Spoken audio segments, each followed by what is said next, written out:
Shalom Bapak Ibu semua saudara dimanapun Anda berada. Di Indonesia dan di negara-negara lain. Hari ini adalah hari kenaikan dari Tuhan Yesus.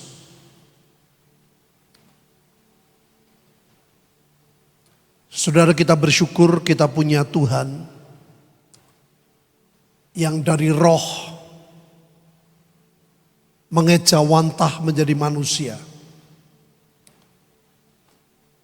Dan Tuhan mengalami semua penderitaan dan persoalan manusia. Tuhan Yesus bahkan menderita dan dia mati di kayu salib. 3 hari dikubur Bapak Ibu. Tuhan Yesus memberitakan Injil kepada orang-orang yang tidak mengalami, yang tidak berjumpa dengan Tuhan. Itu hebatnya saudara. Dalam 3 hari, hari pertama dia memberitakan Injil. Siapa yang mau, siapa yang percaya, manusia gak bisa menyelamatkan dirinya. Dan dia akan selamat. Hari kedua diberi kesempatan.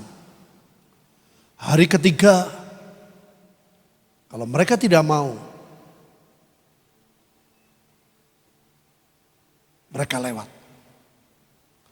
Sorga bukan bagian mereka. Saudara, ada orang berkata, sebegitu gampangkah? Memang saudara.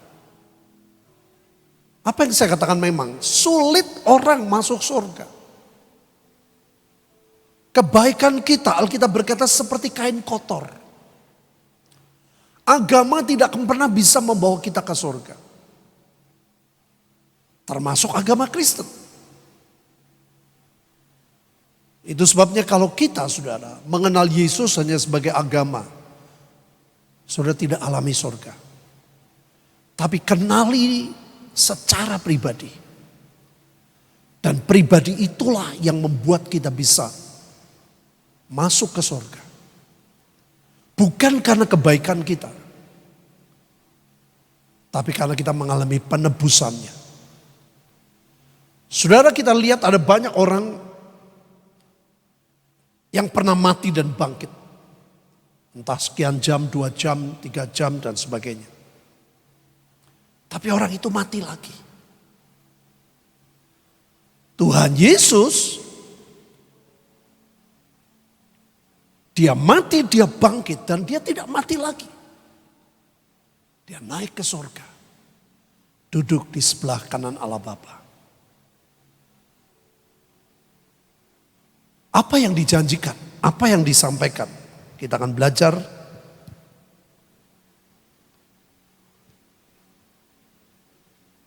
Ya, hari ini kita belajar tentang kenaikan Tuhan Yesus. Next. Ini menarik Bapak. Ini menarik. Ini ayat yang sangat kuat, Kisah Rasul 1 ayat 11. 111. Malaikat Tuhan berkata kepada mereka, "Hai orang-orang Galilea, mengapakah kamu berdiri melihat ke langit? Yesus ini yang terangkat ke surga, meninggalkan kamu, akan datang kembali dengan cara yang sama seperti kamu melihat dia naik ke surga." Saudara, firman mengatakan bahwa Tuhan Yesus yang saat itu naik ke surga akan datang kembali dengan cara yang sama. Seperti kamu melihat dia naik ke surga. Apa sih yang murid-murid lihat pada waktu itu? Apa sih yang mereka lihat pada waktu itu? Saya bersyukur saudara. Beberapa hamba Tuhan, Benny Hinn dan yang lain mengatakan bahwa Tuhan akan datang yang kedua kali. Betul-betul di luar perkiraan.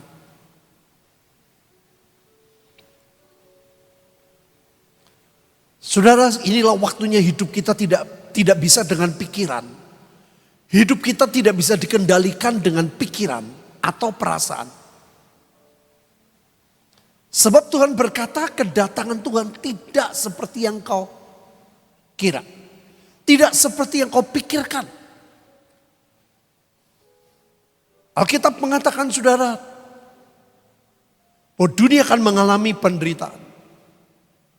Dan kalau tidak dipersingkat, mereka nggak ada yang tahan.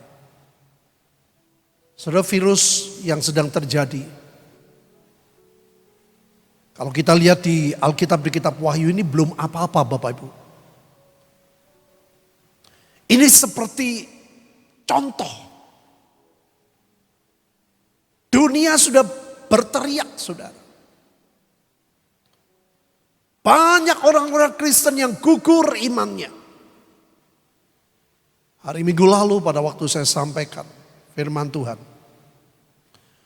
Atau Tuhan berkata yang banyak orang Kristen yang kena itu hatinya, sudah. Mereka hidup sudah tidak Tuhan Yesus lagi sebagai pusat, sebagai tolok ukur. Tapi virus. Apapun yang dikerjakan mereka tidak sadar, saudara. Pertimbangannya, ukurannya, kan ada virus. Kan lagi virus, kan lagi corona, begini-begini. Saudara, bukan Tuhan lagi. Sebagai tolok ukur. Mengerikan sekali.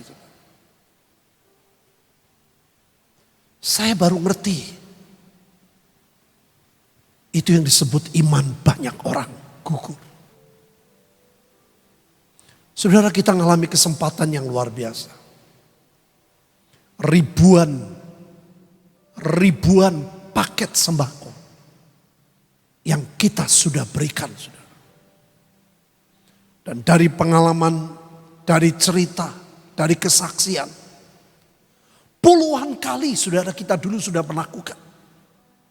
Tapi kali ini berbeda. Di saat hanya segelintir orang yang tidak berani untuk mendatangi mereka. Mereka butuh kasih, mereka butuh pertolongan, mereka butuh sembako, mereka butuh beras, mereka butuh yang lain. Dalam kondisi seperti ini, di mana banyak orang yang lain ketakutan. Kalau kita sebagai orang Kristen sama, gak ada bedanya. Itulah orang yang kena hatinya. Saya tidak mengajak saudara ngawur. Saya bilang pakai protokol yang sangat ketat. Kemarin saya ke sebuah desa. Begitu saya datang, saya pakai sepeda motor, saudara. Saya pakai helm, saya pakai topi, saya pakai kacamata Google, saya pakai masker, tangan saya pakai sarung tangan.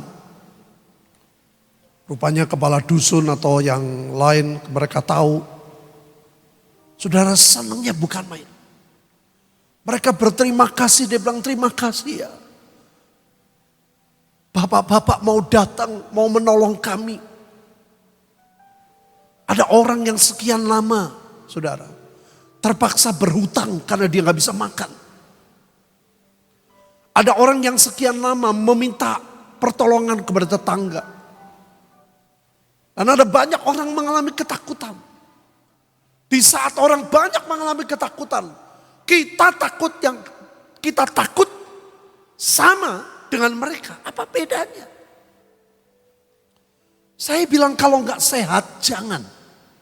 Saya nggak ngomong cuma sehat jasmani loh, sehat rohani, sehat jiwa. Karena begitu sudah ketakutan, imun sudah turun.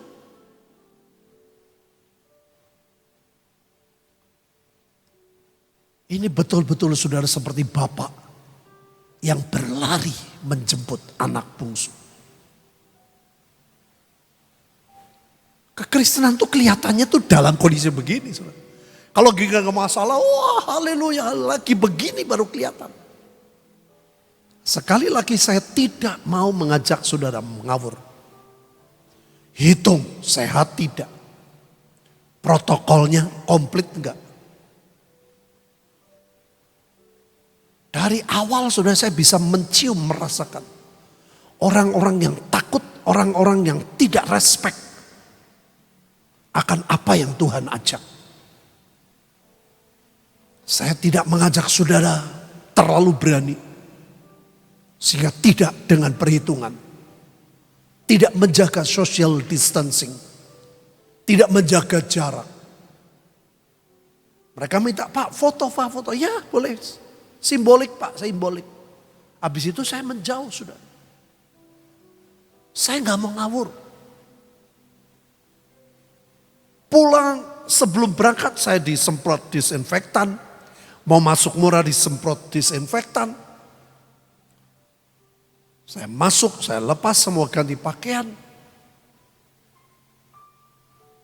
Itu yang Tuhan mau.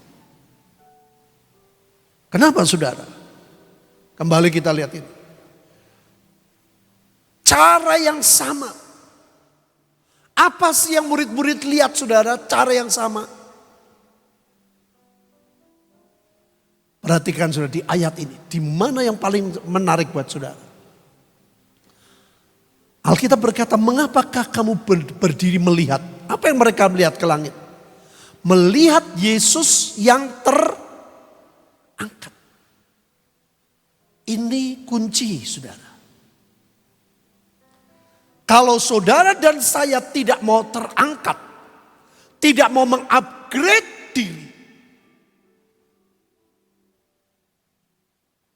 jangan-jangan Tuhan datang tidak berjumpa dengan mempelai wanita yang dewasa. Mempelai wanita yang dewasa adalah yang terangkat. Yang upgrade rohaninya. Yang upgrade jiwanya. Yang upgrade keluarganya. Yang upgrade kesehatan jasmaninya. Yang upgrade ekonominya. Untuk menolong banyak orang. Sengaja saudara, saya tidak garis bawahi. Ini kuncinya. Kamu akan melihat kembali dengan cara yang sama seperti kamu lihat dia naik ke surga. Yang murid-murid lihat adalah naik, terangkat. Kalau Bapak Ibu tidak naik, tidak ketemu saudara. Tuhan datang kau tidak bisa lihat. Bagaimana cara kita bisa naik? Bagaimana cara kita bisa terangkat? Bagaimana cara kita bisa mengalami cara yang sama? Sehingga ada perjumpaan Tuhan dengan gerejanya. Next. Kisah Rasul 1 ayat 6. Maka bertanyalah mereka yang berkumpul di situ, Tuhan, maukah engkau pada masa ini memulihkan kerajaan bagi Israel? Sebetulnya mereka bukan bertanya Bapak Ibu. Sebetulnya murid-murid meminta pemulihan. Kalau hari-hari ini saudara tidak percaya pemulihan, engkau tidak bisa terangkat. Alkitab berkata Tuhan Yesus harus tinggal di sorga. Sampai waktu pemulihan segala sesuatu terjadi, baru dia turun. Jadi Tuhan turun itu setelah melihat gerejanya dipulihkan. Mempelai wanitanya dewasa, tidak bercacat celah. Hari-hari ini Roh Kudus sedang kerja ekstra keras. Mengangkat gerejanya. Mengupgrade rohaninya. Mengupgrade jiwanya. Mengupgrade kesehatan tubuhnya. Mengupgrade ekonominya. Ada banyak orang tidak sadar saudara. Nah kalau kita tidak percaya, engkau tidak bisa mengharapkan pemulihan. Ini ayat yang saya paling suka saudara. Kristus itu harus tinggal di sorga. Orang bilang, dari dulu katanya Tuhan Yesus mau datang. Kapan? Ini ayatnya. Kapan di sorga? Sampai waktu pemulihan segala sesuatu. Jesus must remain in heaven until the time come for all things to be made new. Seperti yang difirmankan Allah dengan perantara nabi-nabi yang kudus zaman dahulu. Kita baca Yesaya 60, kita baca Yoel, sampai di sekolah Alkitab Nabi Yoel disebut Nabi pemulihan. Ini saudara harus di sorga. Sampai kapan datang? Dia tunggu pemulihan. Nah kalau gerejanya tidak percaya, gerejanya tidak mau naik, tidak mau di-upgrade rohaninya, tidak mau di-upgrade jiwanya, tidak mau di-upgrade tubuhnya, gak bisa ketemu. Dan saya tahu persis saudara, tidak semua orang Kristen akan mengalami perjumpaan Tuhan datang di awan-awan dan kita diangkat. Ini penting sekali saudara. Hari-hari ini saya mengajak Bapak Ibu mulai meningkatkan iman. Meningkatkan iman. Jangan izinkan gugur imanmu. Ketakutanmu tidak berbeda dengan orang lain. Batu kecil dilempar ke air. Lama dia sampai ke dasar. Batu besar orang lebih lihat. Plung. Sampai ke dasar. Tapi dua-duanya sampai. Ketakutan bukan datang dari Tuhan. Mengerikan sekali. Sekali lagi saya tidak mau mengajak saudara ngawur. Sudah ada banyak contoh. Pendeta pun meninggal. Saya tidak mau mengajak ngawur saudara. Jaga jarak sedemikian rupa. Pakai peralatan sedemikian rupa. Prosedur yang sangat ketat. Protokol yang sangat baik.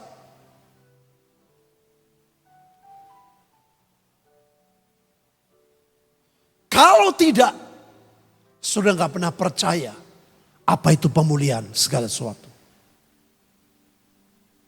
Kalau tidak di-upgrade, Tuhan datang. Kenapa saudara Tuhan gak datang? Karena nunggu ini. Nunggu jumlah saudara. Jumlah dari orang-orang yang Tuhan harapkan. Sebagai kepala, Tuhan menunggu tubuhnya ketemu. Yang jadi tangan komplit, yang jadi kaki komplit, yang jadi badan komplit.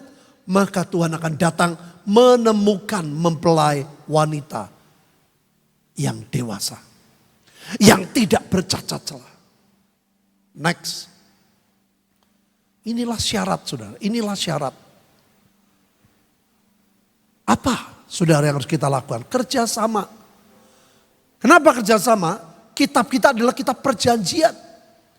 Kalau hanya dari pihak Tuhan, gereja Tuhan diam saja, nggak bisa.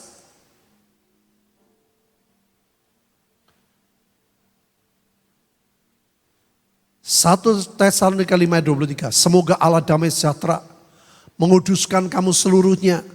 Dan semoga roh jiwa tubuhmu terpelihara sempurna dengan tidak bercacat pada kedatangan Yesus Kristus Tuhan kita. Kenapa semoga? Karena tidak semua orang mau saudara dikuduskan. Dikuduskan itu dipisah. Engkau tidak disamakan dengan dunia. Cara-cara dunia engkau dipisah. Be separated. Kita dipisah. Gak enak saudara. Loh dunia begini kok aku gak boleh. Dipisah. Cara berpikirnya dipisah. Perilakunya dipisah. Bercandanya dipisah caranya. Bukan gak boleh bercanda. Tapi dipisah caranya. Pandangannya dipisah. Ketakutannya dipisah. Gak ada orang gak takut. Tapi kita tidak takut seperti dunia takut. Hari-hari ini ada banyak orang Kristen yang tidak beda dengan dunia. Alkitab berkata terpelihara sempurna dengan tidak bercacat. Saudara, sehari-hari ini ada banyak orang yang rohnya bercacat. Jiwanya bercacat. Tubuhnya bercacat. Keluarganya bercacat. Ekonominya sebagai bonus bercacat. Padahal yang Tuhan mau pada waktu Tuhan datang ketemu mempelai yang tidak bercacat. Maka caranya gak ada lain. Dia menguduskan. Memisahkan kita. Cara berpikirnya tidak harus pisah. Berbeda dengan dunia. Orang Kristen beda. Hari-hari ini keliru. Berpikirnya sama dengan dunia. Seperti gak ada Goshen dalam hidup saudara. Seperti sama perlakuan Tuhan dengan Fir'aun kepada bangsa Israel.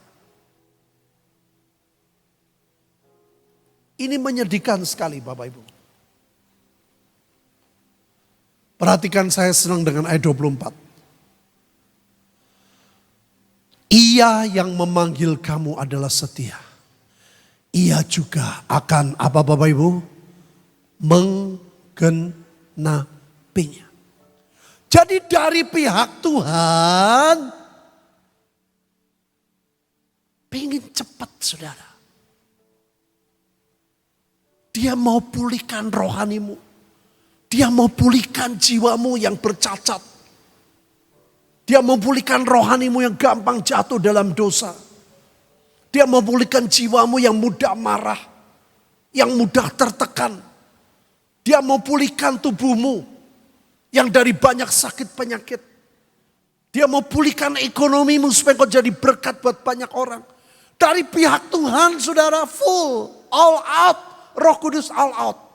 Tapi kalau tidak kerjasama, engkau tidak mau naik, gak ketemu. Next. Apa yang harus kita buat saudara? Ada 5 hal. Yang pertama rohani. Firman Tuhan berkata jauhilah tahayul. Dongeng nenek-nenek tua. Sudah ada banyak orang Kristen yang masih percaya tahayul. Seperti hidup kita tergantung oleh ini dan itu. Wah jangan, show ini lagi begini, gak boleh begini. Sudah hidup kita tidak tergantung show. Hidup kita tergantung oleh roh Tuhan. Alkitab berkata latihlah dirimu beribadah. Latihan badani terbatas gunanya. Tetapi ibadah itu berguna. Apa Bapak Ibu? Dalam segala hal. Jadi nomor 1 adalah roh. Kalau rohanimu tidak mau di-upgrade. Engkau tidak mau punya kerinduan di-upgrade. Ini akan mempengaruhi segala hal. Akan mempengaruhi jiwa. Akan mempengaruhi keluarga. Akan mempengaruhi kesehatan tubuh. Akan mempengaruhi ekonomi. Ibadah itu berguna dalam segala hal. Karena mengandung janji baik untuk hidup ini maupun hidup yang akan datang. Luar biasa sekali. Caranya latihlah dirimu. Saya bilang sama anak-anak saya sudah. Sejak anak-anak bisa baca. Sejak dia bisa baca. Saya kasih Vincent itu dulu Alkitab bergambar sudah. Sudah dari kecil anak saya bilang papa tidak nuntut banyak. Baca Alkitab. Kalau Bapak Ibu tidak melatih diri, bangun tidur, lihat handphone dulu, tidak firman dulu, engkau tidak mengutamakan Tuhan. Baca Alkitab dulu, doa dulu.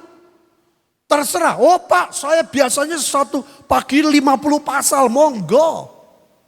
Buat saya bukan banyaknya, setianya. Tekunnya, Tuhan tuh suka kesetiaan. Saya suka lagu tadi, You are Alpha and you are Omega. Engkau bangun tidur memulai dengan Tuhan. Malam mau tidur, evaluasi dengan Tuhan. Sebelum baca Alkitab doa Tuhan bicara kepadaku. Jangan cari ayat-ayat yang kita suka. Saya baca sistematis sudah. Saya bilang anak saya, ayo baca dari depan. Nanti baca. Kalau engkau tidak melatih dirimu, engkau nggak bisa upgrade rohani. Pak, gimana malas? Doa dong Tuhan, berikan aku api untuk baca Alkitab, api untuk berdoa, api untuk setia. Termasuk deklarasi Bapak Ibu. Loh, Alkitab berkata loh, merenungkan firman siang dan, saya udah jelasin minggu lalu. Kenapa dikatakan siang dan malam bukan pagi dan malam? Karena buat orang Israel yang namanya pagi, itu sebelum fajar menyingsing. Dari jam 3 kira-kira sampai jam 5 sebelum fajar menyingsing itu disebut pagi. Begitu matahari nyorot itu disebut siang. Dan Tuhan tahu ada banyak orang rata-rata bangun setelah matahari. Padahal berkali-kali Alkitab berkata Tuhan suka. Sebelum fajar menyingsing, Daud berjumpa dengan Tuhan. Sebelum matahari terbit. Siang dan malam, artinya apa? Bangun pagi dan malam mau tidur. Itu baru membuat Yesus Alfa dan Omega. Memperkatakan juga begitu. Alkitab berkata apa? Di Yesaya 60. Siang dan malam. Pintunya tidak tertutup.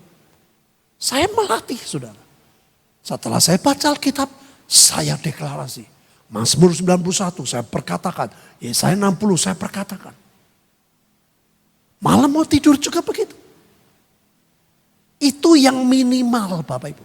Nah kalau Bapak Ibu nggak mau melatih dirimu. Doa puasa nggak mau. Puasa itu melemahkan daging. Orang pada waktu melemahkan daging, rohnya itu kuat. Makanya saya jelasin nanti ya, rohani itu mempengaruhi banyak hal. Kalau rohanimu kuat, pandanganmu sudah tidak dengan pandangan pikiran. Pandanganmu bukan pandangan perasaan, tapi pandanganmu, pandangan Tuhan. Karena rohnya kuat, dagingnya lemah. Kalau nggak dilatih, nggak bisa Bapak Ibu. Maka dari itu siapa yang bisa diangkat? Orang-orang yang mau kerja sama dengan Tuhan. Yang mau naik, yang mau upgrade, yang mau diangkat rohaninya. Beri aku kemampuan Tuhan. Beri aku. Tahu-tahu harus ngampuni orang. Itu gak mudah. Beri aku kemampuan Tuhan. Nah kalau rohmu lemah, kau tidak akan pernah bisa berbuat apa-apa. Engkau tidak berbeda dengan orang dunia. Makanya Alkitab selalu berkata, kenakanlah manusia roh. Kenakanlah manusia baru. Kalau kita gak mau mengenakan, gak bisa. Jiwa yang kedua. Baca bersama saya, ini bagus sekali ayatnya. 2-3, kesudahan segala sesuatu sudah dekat. Karena itu kuasailah dirimu dan jadilah tenang. Supaya kamu dapat berdoa. Ada banyak orang saudara yang jiwanya itu gelisah. Gampang nervous. Gampang marah. Gampang takut. Gampang kecewa. Itu cacat jiwanya Bapak Ibu. Kalau orang gak mau disembuhkan, gak bisa. Tuhan mau ketemu mempelai yang tidak bercacat. Maka dari itu saudara mesti belajar minta Tuhan kuasai dirimu. Kuasai diriku. Makanya ini pengaruhnya dari sini. Kalau baca Alkitabmu kurang, deklarasinya kurang, ini akan mempengaruhi saudara. Jiwanya jadi lemah. Kuasai ketakutanmu. Kuasai kekhawatiranmu. Kuasai kepelitanmu. Kuasai keberanganmu. Gak ada orang yang gak bisa marah saudara. Tapi roh Tuhan bisa menguasai semuanya. Paulus berkata aku menundukkan semuanya. Termasuk kuasai pikiranmu. Kuasai perasaanmu. Seorang pria kebanyakan dikuasai oleh pikiran. Wanita oleh perasaan. Kalau engkau tidak kuasai pikiranmu. Engkau tidak beda dengan orang dunia. Perempuan yang tidak mau kuasai perasaannya, dia tidak beda dengan orang yang tidak percaya Tuhan. Alkitab berkenakanlah manusia baru tiap hari. 2 Timotius 4 ayat 5. Tetapi kuasailah dirimu dalam segala hal. Sabarlah menderita. Lakukanlah pekerjaan pemberita Injil. Tunaikanlah tugas pelayananmu. Saudara gak bisa memberitakan Injil kalau gak kuasai dirimu.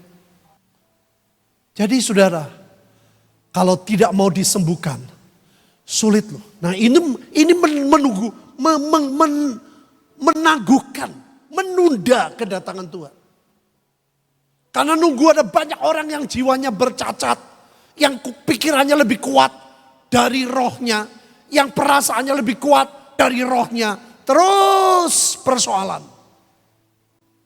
Gelisah terus, nervous terus, marah terus, kecewa terus.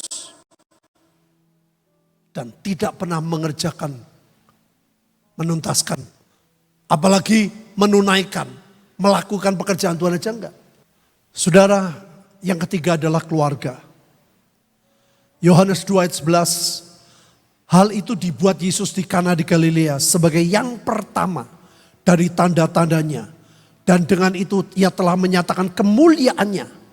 Dan murid-muridnya percaya kepadanya. Sudah lihat pertama kali Tuhan Yesus menyatakan kemuliaannya. Pertama kali Tuhan Yesus buat mujizat. Bukan di bait Allah. Bukan di Getsemani. Bukan di Danau Galilea. Tapi di pernikahan. Ada banyak orang bahwa cerai zaman dulu saudara. Kalau dengar orang Kristen cerai, itu merinding saudara. Sekarang ada banyak orang Kristen yang tidak beda dengan dunia. Ini yang pertama dibuat. Nah saudara kenali. Para pria itu selalu berjalan kebanyakan dengan pikirannya. Wanita dengan perasaannya. Pandangannya beda saudara. Selalu buat pria. Orang logis kan? Enggak logis dong. Yang perempuan. Ini harusnya begini dong. Tapi dia melihat dengan perasaan. Dengan aku rasa begini dong. Aku rasa begitu dong. Jarang saudara perempuan yang logikanya kuat. Jarang pria yang perasaannya kuat. Dalam arti perasaan yang dimaksud seperti di ilmu jiwa. Selama dua pria dan wanita tidak menggunakan roh Tuhan tadi. Rohnya tidak memakai roh Tuhan. Ya kita akan selamanya sampai mati. Seorang pria melihat wanita. Gak pernah ketemu. Karena dia berkata, orang gak logis dong. Apa yang kamu katakan gak logis. Betul saudara. Tapi buat perempuan juga sama. Aku rasa kamu gak benar. Aku rasa kamu gak benar. Dia pakai perasaan. Pandangannya pandangan perasaan. Laki pakai pandangan pikirannya. Kalau dua-dua menggenakan pakai roh Tuhan baru ketemu. Coba lihat saudara. Kalau suami istri sama-sama dekat sama Tuhan. Enggak masalah itu enggak ada masalah. Tidak dipersoalkan. Tapi pada waktu kita tidak dekat dengan Tuhan. Itu jadi masalah. Rohmu lemah, dagingmu kuat. Rohmu lemah, pria, pikirannya kuat. Rohmu lemah, wanita, perasaanmu kuat. Tuhan berkata, ayo nak, berusaha, berjuang. Kerjasama nak. Yang keempat, jasmani. Ini penting sekali saudara. Taruhlah sebuah pisau pada lehermu. Bila besar nafsumu, jangan ingin akan makanannya yang lezat. Itu adalah hidangan yang menipu. Saudara, saya seminggu 2 minggu lalu periksa darah, saya kaget. Saya periksa darah, gula saya itu tidak melonjak yang gimana enggak, tapi di atas saudara, di atas level. Kenapa saudara? Padahal sama dokter saya dikasih obat ini. Tapi saya menyepelekan saudara. Saya pikir vitamin, obat, suplemen itu menjaga segala-galanya. Makan saya ngawur. Gak bisa saudara. Tuhan berkata taruhlah sebuah pisau. Ini penguasaan diri dalam jasmani. Nah ini menarik 1 Timotius 4:8. Latihan badani terbatas gunanya. Tetapi ibadah berguna dalam segala hal. Tadi katakan. Karena mengandung janji baik untuk hidup ini maupun hidup yang akan datang. Latihan badani terbatas. Saudara saya dijelaskan dokter. Dokter baik di Jakarta, di Singapura. Mereka ngomong gini. Kalau kamu makanannya tidak sehat. Olahragamu tidak banyak berguna. Dia contoh seorang presiden ya dari luar negeri. Dia bilang presiden itu. Awalnya saya dengar di Jakarta saya nggak percaya sudah. Waktu di Singapura saya dengar yang sama. Presiden itu setiap dia ke negara manapun, begitu dia datang besok pagi, dia nggak mau urusan yang lain, dia jogging. Tiap hari loh saudara, kemana negara manapun. Jet lag dia kalahkan, tiap hari bangun pagi dia jogging. Dia sebelum ketemu presiden yang lain dia pagi-pagi jogging. Kalau saya sebutin sudah pasti tahu. Tapi makanan dia jelek. Bukan jelek saudara, lezat.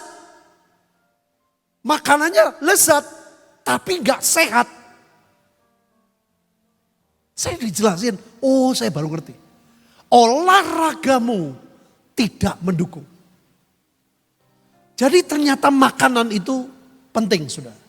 Ya, tadi jiwa kita sudah belajar, pikiran, tapi makanan juga menunjang. Saya coba, waduh makan saya ngawur. Uang ngawur, saudara naik. Saya bilang, oh saya ngerti. Saya bilang, Tuhan saya minta ampun. Saya mau berubah pola hidup saya. Saya mau upgrade jasmani saya. Ini saudara. Jangan ingin makanan yang lezat. Pakai pisau di lehermu. Penguasaan diri di jasmani. Jadi ternyata olahragamu terbatas. Kalau engkau tidak makan sehat.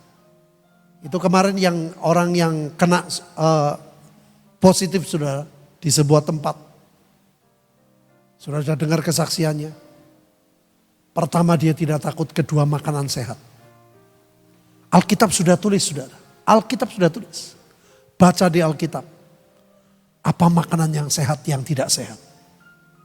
Kalau engkau terbiasa makanan sehat. Apalagi olahraga. Menjadi sempurnalah kesehatan kita. Yang percaya katakan. Inilah yang Tuhan mau. Next. Ekonomi. Yesaya 60 ayat 17. Sebagai ganti tembaga, aku akan membawa emas. Sebagai ganti besi, aku akan membawa perak. Sebagai ganti kayu, tembaga. Sebagai ganti batu, besi. Saudara, ini bicara tentang kualitas pemberian. Ya, bukan kuantitas, tapi kualitas pemberian. Setiap orang punya keuangan kekuatannya berbeda. Jadi setiap orang bisa upgrade atau tidak dari ekonomi. Saudara, berkali-kali saya melihat. Kadang-kadang saudara tahu itu zaman dulu kalau pompa air. Pernah lihat gak? Dipancing air dulu baru naik. Saudara, saya pernah mengalami. Keuangan saya betul-betul hancur. Tahu-tahu ada satu orang di antara kita, dia memberkati saya. Dan berkat itu seperti kayak air tadi saudara. Membuat saya yakin, aduh Tuhan kau tolong saya. Dan iman saya naik, saya deep calls unto deep dengan Tuhan. Dan sejak itu saudara, saya meningkat. Sembako yang saudara kasih. Gak ada ratusan ribu setiap paket. Tapi Tuhan berkata value-nya itu adalah benih keselamatan. Saya percaya saudara, nanti kita lihat apa yang kita sedang tabur benih-benih keselamatan. Ribuan paket akan segera tumbuh dengan ajaib.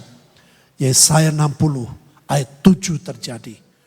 Ayat 7 terjadi, ayat 5 pasti terjadi lebih dulu. Yang percaya katakan, ini ayat 5 saudara.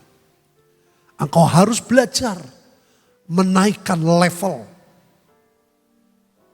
Bukan banyaknya kita terima, tapi banyaknya kita memberi. Saudara, sebelum kita dapat berkat yang besar untuk pembagian sembako, yang kali ini gelombang besar, ada salah satu saudara yang menjadi benih tadi. Dia menaburkan sejumlah uang yang tidak mudah dalam kondisi hari itu. Dan begitu dia nabur sudah, enggak langsung ya. Sekian lama kemudian muncul yang ajaib. Selalu seperti itu. Aku akan memberikan damai sejahtera dan keadilan yang akan melindungi dan mengatur hidupmu. Jadi kualitas saudara. Tuhan berikan damai terserah saudara masing-masing. Engkau damaimu berapa?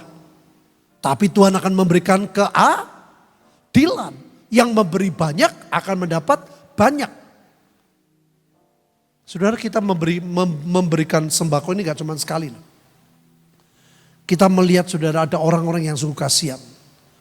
Kemarin saya dengar dari Bu Linda, dari Vincent, ada seorang anak yang kena tumor. Yang gak bisa dibawa ke rumah sakit karena dokternya tidak bisa kondisi seperti ini, dia takut untuk mengoperasi. Ini gak mudah saudara. Itu gak cuma satu loh. Banyak orang-orang yang kita datangi. Ada yang stroke, ada yang ini. Mereka bilang, waduh gak ada orang yang nolongi saya. Hari-hari ini orang begitu takut untuk menolong saudara. Menolong saja takut. Kalau gereja takutnya sama dengan dunia. Mengerikan sekali. Saya berharap saudara bisa nangkep apa yang Tuhan sampaikan hari ini. Next, ini penting sekali. Ini penting sekali saudara. Ternyata ada sebuah limit pertemuan. Inilah garis pertemuan saudara. Antara Tuhan dengan manusia. Lukas 18 ayat 8, aku berkata kepadamu, ia akan segera membenarkan mereka, akan tetapi jika anak manusia itu datang, adakah ia mendapati apa Bapak Ibu? Iman di bumi. Makanya gereja harus upgrade. Seperti engkau melihat Yesus naik, engkau harus naik. Roma 1:17, 2-3. Sebab di dalamnya nyata kebenaran Allah yang bertolak dari iman dan memimpin kepada iman. Seperti ada tertulis, perhatikan. Orang benar akan hidup oleh pikiran. Orang benar akan hidup oleh perasaannya. Tidak. Orang benar akan hidup oleh iman. Selama engkau tidak pakai iman, semuanya akan kacau. Inilah upgrade saudara. Dari manusia bekerja sama, Tuhan naikkan aku. Naikkan aku. Rohaniku dinaikkan. Jiwaku disembuhkan, dinaikkan. Ekonomi keluargaku dinaikkan. Kesehatanku dinaikkan Tuhan. Aku belajar menguasai diri. Ini makanan tidak sehat. Ada kala Tuhan berkata, ayo nak seperti puasa Daniel. Pada waktu saudara manusia rohmu kuat. Jasmanimu akan lemah. Tapi ajaib, inilah terjadi pertemuan. Kalau aku datang apakah mendapati iman? Saudara, kalau engkau tidak upgrade, gak pernah ketemu Tuhan. Tidak pernah lihat. Yang Tuhan berkata, aku datang menjemput. Jadi menjemputnya sudah dari sorga. Gak menjemput di bumi. Kalau saya lihat film-film tentang pengangkatan, rapture tahu ya. Tahu-tahu pakaiannya lepas, orangnya naik. Bukan Tuhan jemput di bumi, tidak. Ada di awan-awan. Alkitab berkata, kamu melihat aku terangkat. Terangkatnya di mana? Di awan-awan. Ada limit minimal saudara. Jadi kalau kau tidak mau upgrade, hidupmu tidak mau dengan iman, tidak dari iman kepada iman, gak bisa ketemu. Dari sekarang mesti punya tekad yang kuat. Kalau enggak pernah lihat kenyataan betapa ajaibnya Tuhan. Saya tutup dengan sebuah kesaksian sederhana, saudara. Waktu saya sekolah Alkitab, ada seorang ibu yang tua, saudara. Dia kalau tidak salah waktu itu hampir 70 tahun. Dan saya diperkenalkan, saya awalnya malu. Saya sekolah, waduh umur saya udah 57 atau 58. Waduh saya malu saudara, saya pikir saya paling tua saudara. Tahu-tahu dosennya memperkenalkan.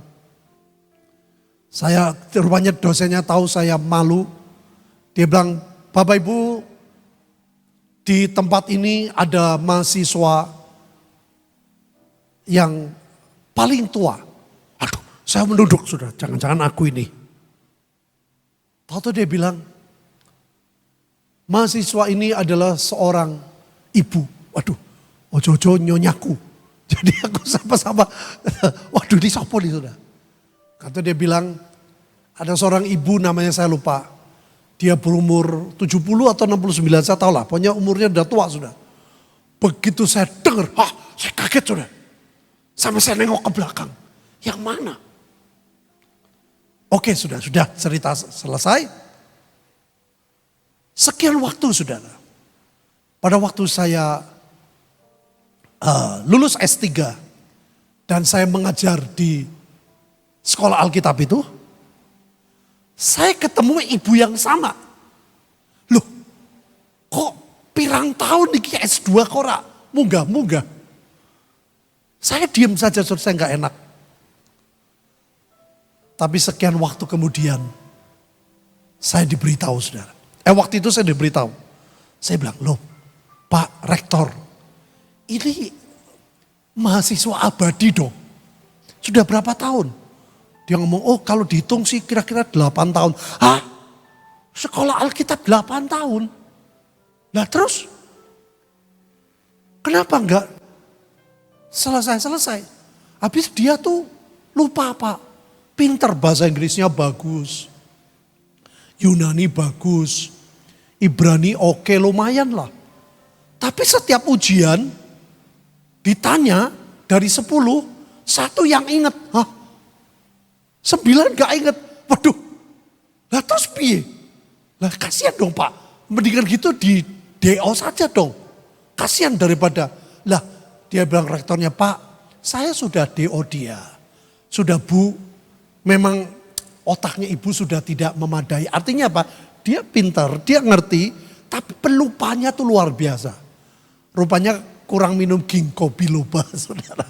Ya, dia bilang, ibu ini lupaan. Jadi sudahlah dia karakter udah ibu gak usah kuliah lagi, sayang.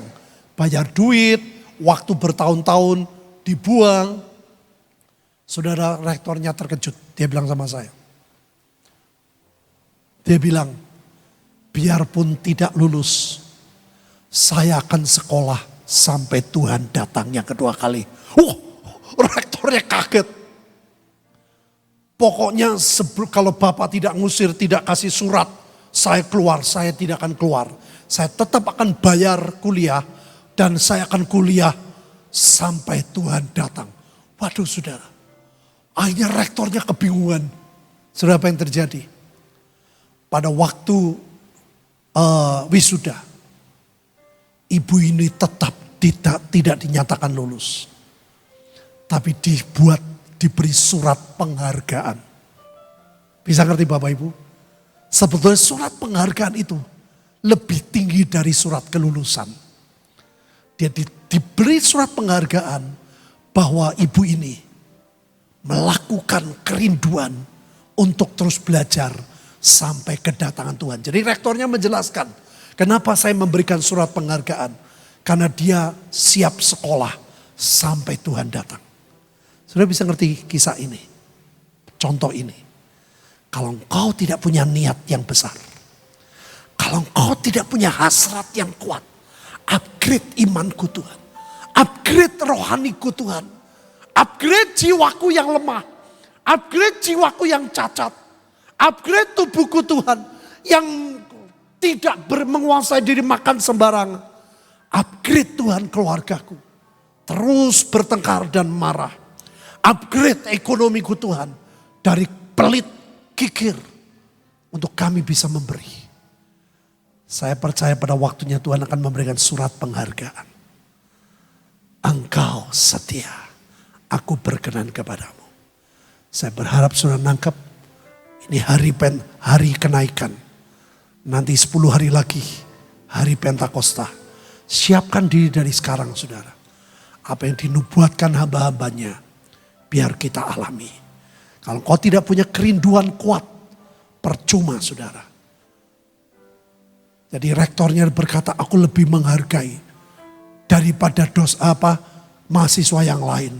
Dia tua, tapi aku tidak mau keluar. Aku tetap bayar sampai Tuhan datang yang kedua kali.